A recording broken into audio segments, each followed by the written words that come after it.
Welcome back to the show. And it's definitely a very interesting mid morning show here with myself, Nafisa Dango. And we're going to be speaking to the founder of I Am Victorious Foundation, David Nhlapo. And, you know, he's going to be talking to us about his experience and his situation that changed his life forever. And just to let you know a little bit about it, it was in 2016 that he experienced a situation that he never anticipated. And it just goes to show how much we take life for granted, where in an instant, something can change your entire life. And he's going to be speaking to us about his story and what changed his life, and then what prompted him and emptied him to actually start this particular foundation going, which is called Victorious Foundation. A very good morning to you, and thank you so much for joining us on the show, David. Good morning, Jessica, and good morning to your listeners. It's such a pleasure having you on the show this morning, to be able to, should we say, inspire us and give us that inspiration and that positivity that you Yes. have with you, which is not one of the easiest things. I think your challenge was very serious. So let's start on the story. Pen us through what had happened. I want our viewers, and the reason I didn't bring it up is because I wanted it to come firsthand from you about your situation and what it meant for you, so that our viewers can understand what type of mindset you have and how phenomenal it is in order for us to be able to change our lives for better. Okay, thank you so much, Jessica. Um, it happened that in 2016, January, I think it was January the 23rd, Mm-hmm. on a Saturday afternoon, I was walking with my partner, going to our apartment. She was just coming back Mm-hmm. from a baby shower. Mm-hmm. Yes, she was around 7 months pregnant by that time. So the moment that we were going to our flat, Mm-hmm. uh, next to our flat there was a big construction. I think they were extending our flat. So two guys popped up out of the hole and they went straight to her and demanded her back. Mm-hmm. So at that moment, she panicked. She started sweating and then she started complaining about the stomach contractions. Mm. So in that moment, she she bended down, so they could not take the bag because she was bending down. So Right. that's where I started asking her if she's okay. So it was like we kind of forget that there are people in front of us that are demanding the bag. Mm. Mm. So in that moment, I think an argument started between those two guys that were in front of us. The other one was asking him, "Why can't you take the bag?" And he replied and said, "Can't you see the situation of the lady? Mm. How am I going to take the bag if she's bending?" Mm. And then he got irritated and he said, "I know you are a coward. They've been saying this about you in our group that you're a coward. So Sure. today I will show you how to take this bag."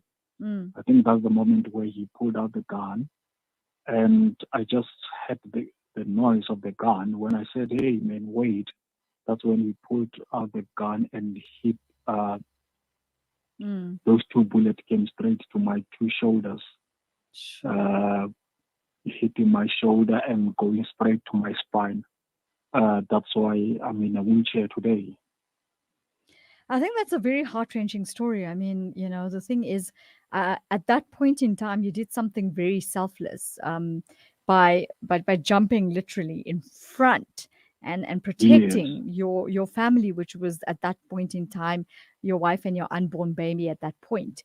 And I think it really is a very, also, should we say, traumatic experience, having to go through that, and then having to find out when you wake up from that whole scenario in the hospital, that you're actually not being able to walk anymore. What did that Yes. make you feel like? I mean, I know you said you had to dig deep, and of course, really reflect and retrospect on your situation to say, I was fine prior to this, but this is the type of situation I find myself in right now. Mm, mm. But at the same time, I'm sure you also felt relieved and selfless to think that you put yourself in the firing line, basically, just literally for the sake of your family. Yes. It was, to be honest, when I woke up in the hospital and they started telling me that, look, David, you are fortunate that you're still alive because you were shot at a close range. But Mm, the unfortunate thing is that you won't be able to walk again. mm, Uh, uh, at that moment, everything was just like a bad dream. I mm, didn't know how to dissect mm, everything that they were telling me. There were a lot going on my mind by the time. Um, it only hit me later, when I got discharged mm, and go back home. That's where that the reality, sank in and say, hey, mhm, you are no longer the same. You are no longer working now. It's like you are now abnormal in the world of normal people. mm. So everything has changed. So at that time, yes, there was a sense of relief that nothing had happened to them. Uh, the baby was born healthy. But Mhm, on the other side, there was just an enormous battle that was going through me, all the emotional battles that you can think of. Suddenly, my world had changed. It was a bit of mm, like, uh, I felt like a stranger in my own body. I didn't know my body anymore. mhm. It was so heavy. So there were a lot of things that could have really broken me and sent me straight into depression spiral. I agree with you because I mean the thing is having to be able to walk and do everything and fend for yourself and be independent. Suddenly you Mm, find yourself in the situation where you're having to depend on people and of course having to change your life in many directions because being in a wheelchair there's many constraints. I'm sure you've also had to in your home adjust to many things to be able to make it definitely, should we say more wheelchair friendly so that you could be able to definitely. move around in your own space. Definitely. It was a lot. I even had to remember we were staying on the flats. I mentioned that we had to change, Mm, and mm. find a place with a plain surface. So a Yes. lot had to change. A lot had to change. I remember I used to go to the gym every morning. It was a Mm, change of different things.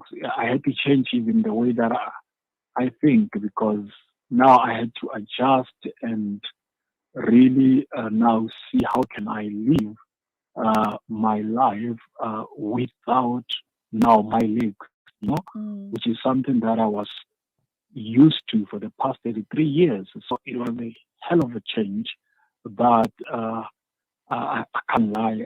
I cried, mm, I got worried, I got anxious, uh, I was angry, mm, I, mm, I had a lot of things going on, but uh, there was a time where I had to take a decision and see, okay, David, you're still alive. mm, Uh, Now it's either you are going to die uh, with worrying, or you are going to find a way to live, mm, your mm, life and become the best father going forward. So even though I was in a situation, I had a big decision to make. mm. What on where do I go from here? All right. Stay with Mm, us. We're just going to go for a quick break and then we'll pick up from there. okay. The combined dam levels for the Port Elizabeth area is at a shocking 11%. 1 July is day zero for the Kucha Dam, resulting in dry taps for hundreds of families in the surrounding areas of Port Elizabeth.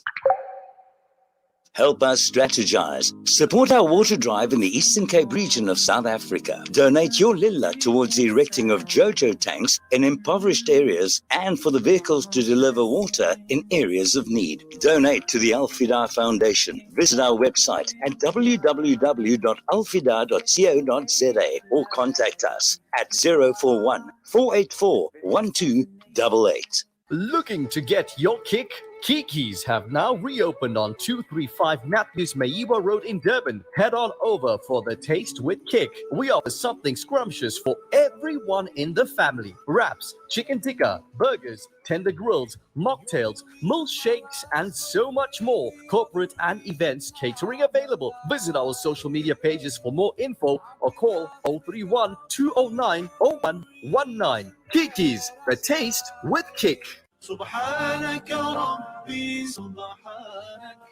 Add a sprinkling of sparkles to your magical parties and special occasions with colorful party supplies and decorations to a wide range of baking goods and tools. Packaging from gift bags to meat bags, foil and polystyrene containers, elegant serviettes and intimate candles to disposable wet wipes. A range of glassware, bakeware and stunning wedding accessories just for you. Wholesale packaging available. Sprinkles and Sparkles Party Shop. You want it all. Find us at 431 Inanda Road, Parlock, Durban. Call 031 577 0604. Our operating hours are weekdays from 8 a.m. to 5 p.m., weekends and public holidays from 9 a.m. to 2 p.m. Follow us on Instagram at Spring and Spark. Shimmer, sparkle, captivate. Nothing less than a masterpiece. Droplets of gold inspires precious design. Platinum bursts with intricate freshness. And every pure diamond becomes more than just a girl's best friend. Voda Gold Gem Jewelers, where timeless dreams become a reality. Come to us. We tailor-make designer gold, platinum, and diamond jewelry. Trade in or remodel your old gold. Clad yourself with classy name-branded watches. We offer insurance valuation and freezer card calculation. Visit us at 534 Ridge Road, Overport, or call 031 208 9142. Voda Gold Gem Jewelers, manufacturers of fine gold and diamond jewelry. Famine, conflict, and severe economic decline make the humanitarian crisis in Yemen the worst in the world. More than 20 million Yemenis do not know where their next meal is coming from, and over 10 million are suffering extreme levels of hunger. With your support, the Al Imdad Foundation delivers essential food aid to starving Yemeni communities. It's a question of survival. So let's do what's right. Donate online at alimdad.com or call 0861 786 243 for more information.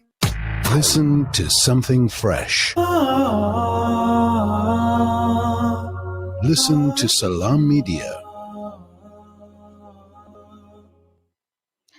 Welcome back to the mid-morning show with myself, Nafisa Dango, in conversation with David Nhlapo of the I Am Victorious Foundation. And before we left, we spoke about his challenges faced after the really serious situation that he went through, and not a very much of a nice experience. David, let's talk about your turning point. I think that's important. What is it that made you realize that, yes, you're in this wheelchair, this is what has happened to you, but I think the grateful part about it is the fact that you still have your family with you, and that you're also alive. And I think that's where the grateful part comes in. What was your turning point for you at that time? I started appreciating the new life that I was given by God. I started appreciating the fact that my son was born without any complications. And I remember in that evening, I said to myself, I want to be the best father that I can be to my son, And I started, from that moment, there was a sudden happiness and sudden joy that entered my heart. And I started understanding that the wheelchair is not going to be a challenge for me going forward, but my mental well-being will be the challenge. How am I going to carry myself going forward? Yes, and It's that's where I was going to going to be get to, because I mean, your mental state is actually what gets yes, the better of you. I mean, yes, you're in this wheelchair and your physical challenges are there, but the way it affects you mentally, I think, is the most important thing. And I think this is, everybody talks about different challenges, but not realizing mm, that the mental state is what really affects it more than anything else. definitely. I always say to people that uh, our mindset, it's like a garden, you know, Mm, mm, that we need to cultivate every time. right. We are the masters of that garden. We have to be in charge of that garden. If we Mm, don't take care of what we plant on in that garden, it mm, can be so detrimental to us, you know. So that was the turning point. That's the way that I would look at life going forward, the way that I would think going forward. Because there was a situation as well where I heard about 8 guys that I was with, both mm. female and male, in a rehab. Some of them passed away, Sure. and it's not because of the injuries, but it's because mentally they were not that strong, so they suffered uh, from overthinking, from Mm, anxiety, and ultimately depression. And they took their lives. right.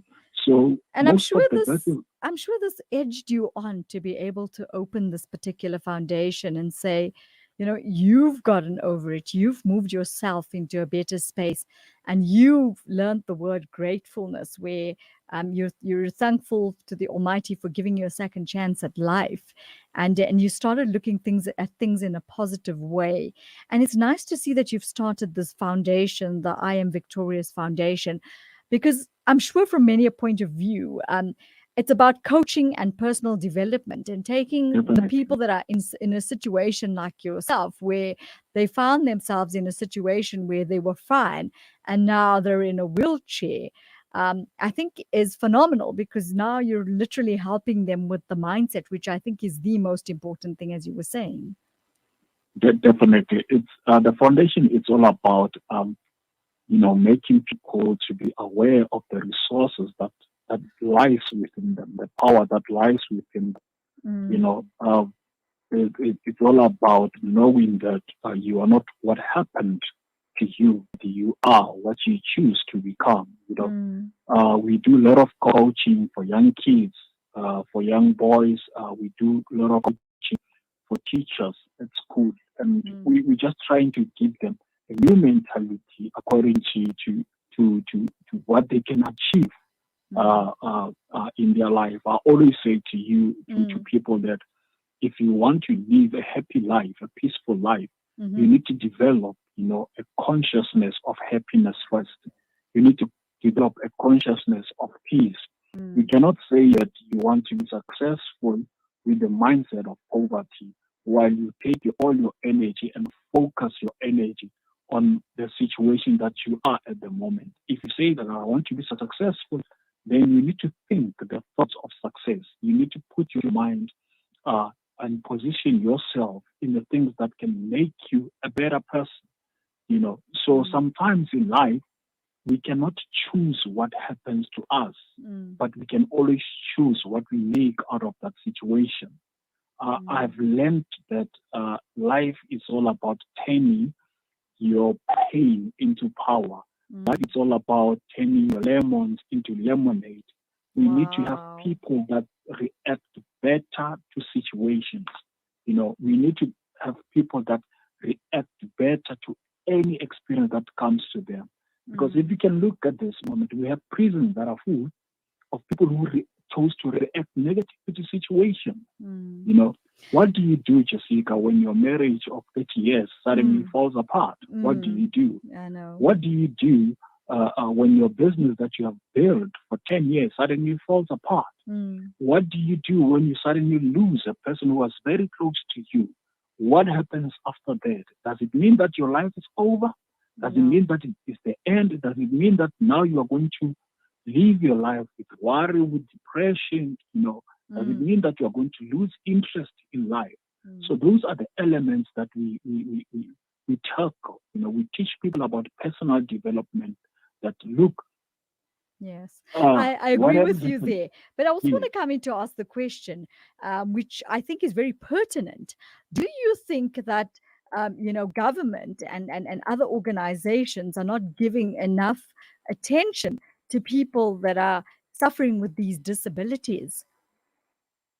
I don't think there's much. There's much that has been given to people that are fighting with disabilities. I think before you can empower a person who's Mm, living with disabilities with whatever, the first thing that you need to do is the mental element, because the person living with disability has everything against them. Firstly, the mm, environment is not conducive. You know, the mm, environment is not conducive. The environment is not welcoming. You go to a lot of places are not built enough for people living with disability. So it's like someone who's living in a strange world. So there are common things there are a lot of things that are built not for people living with disability, because that's what I had I to agree with experience. you. And You know, do you think that Victoria's Foundation is the one that's going to be the standing ground to say, you know what, these are the types of challenges we face. This is the types of help we need, and this is where people need to start paying attention. Because, like, if you walk into a mall, obviously there's got to be a situation and a space for a disabled person to be able to do the things they do. I mean, having a wheelchair, you can't obviously go up a staircase. There's got to be a ramp there for you. So, what I'm saying is, do you think through yourself the awareness of the challenges that people like yourself face can be brought to the fore so that we can then create a better environment for people like yourself so that we make lives a whole lot easier and, should we say, more pleasant? definitely, the reality is uh, disabled people are the ones who have to be the catalyst of that change. Mm, You know, if we are sitting in the rooms and we are complaining, if we are hiding ourselves and we are complaining, we will never be heard. But if we as disabled people can just come out and live our life, not to prove a point, but mm, just live to show to show the community, to show each and everyone that there's still life. You can still live your life well as a disabled people. Take up these issues and stop feeling sorry for ourselves. mm, I always say that people will treat you the way that you carry yourself. mm, If you carry yourself looking for pity, then people will pity for you. But you can carry yourself with courage, you can carry yourself with confidence, you can carry yourself with optimism, and people will buy to that. I mm, remember there's this mall, I used to go to this restaurant often when I would meet up with my clients, and there was no ramp, but mm. because I was constantly there, after 2 months, the owner came to me and said, "Hey man, we thought we should make this ramp for you." You see, Wow. it's because I was always there going out and living my life. The Mm, reality is in this world, everyone is unique. mm, There will mm, never be another Jessica, there will never be another David. And that is your power. It's your purpose to make a certain change. It's mm. one soul at a time. That's So true. I go there, I speak to them a lot. I said, look, guys, we Mm, need to be the catalyst of this change. Let's stop feeling sorry of us for ourselves. We are few in this world, and we are made to spread a certain message, a certain change. true. And this is what we're trying to achieve with this foundation. And so far, it has been a success. I see that in many directions, and I do see it being even more successful than it is already. I do see yourself going on to many other platforms and getting even bigger than that. So I want to thank you for joining us this morning on the show. It's been such an inspirational segment with yourself. You are a true inspiration to many people out there, and including myself and the team, to say that irrespective of the challenges we face, it's like you were saying, what we make out of it, and it's either we make or break ourselves. And I'm so glad that you Mm. brought that aspect of positivity out. David, you're a true inspiration, I must say. So we want to commend you on that, really honestly speaking. And we wish you nothing but the best going forward with the I Am Victorious Foundation. And you have our support as far as that goes. And we hope that we can tap into you at some point at a later stage to see how many more phenomenal things you have been doing for those people like yourselves that really need to get over those challenges. Thank you so much, Jessica and the team. Thank you so much. And you take care of yourself and do stay safe. Have a wonderful one. Thank you. David Nhlapo from I Am Victorious Foundation talking to us about his challenge. Of course, as we know, he was shot in the spine, and that put him in a wheelchair, and that changed his life in many a direction. And I think it made him realize that he had a second chance at life, because he did that to save his wife at that point in time, who was expecting his baby. And today they're still living a life, but through the Victorious Foundation, he's brought many, many, many successful stories out of the Victorious Foundation to be able to help those others that are in a disabled situation through coaching and personal development. So thank you so much for joining us. We're going to